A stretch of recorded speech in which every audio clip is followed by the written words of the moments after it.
Ever wondered about the intricacies of the human circulatory system, or what's commonly known as the blood vascular system? Let's delve into it. The circulatory system comprises three main components: a muscular chambered heart, a network of closed branching blood vessels, and blood, the fluid that circulates throughout the entire system. The heart, derived from the mesoderm, is nestled between the two lungs in the thoracic cavity, with a slight tilt to the left. Comparable in size to a clenched fist, it's safeguarded by a double-walled membranous bag, the pericardium, which encases the pericardial fluid.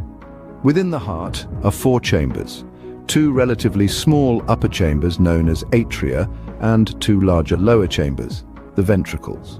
A thin muscular wall called the interatrial septum separates the right and left atria, while the left and right ventricles are separated by a thick-walled interventricular septum.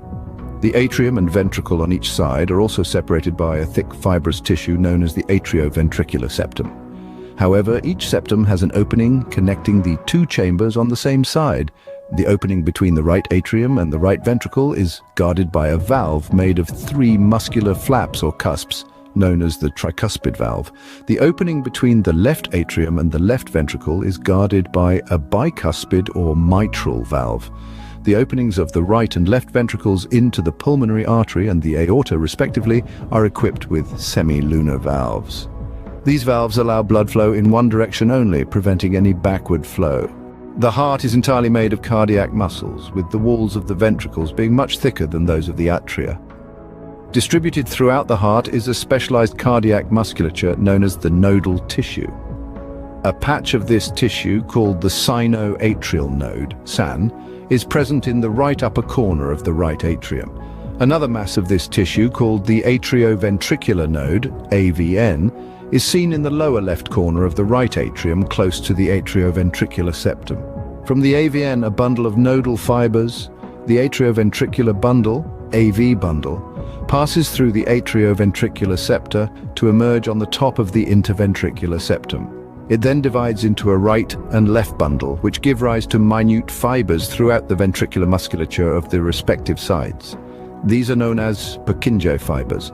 This nodal musculature can generate action potentials without any external stimuli, making it auto-excitable. However, the number of action potentials generated in a minute varies at different parts of the nodal system. The SAN can generate the maximum number of action potentials, around 70 to 75 per minute, and is responsible for initiating and maintaining the rhythmic, contractile activity of the heart. Therefore, it's called the pacemaker. On average, our heart beats 72 times a minute. In a nutshell, the human circulatory system is a complex yet fascinating network that powers life as we know it. The heart, with its intricate system of chambers, valves, and nodal tissues, works in harmony with the blood vessels to ensure the efficient delivery of oxygen and nutrients to every corner of our bodies. It's a testament to the marvels of biology and the intricate design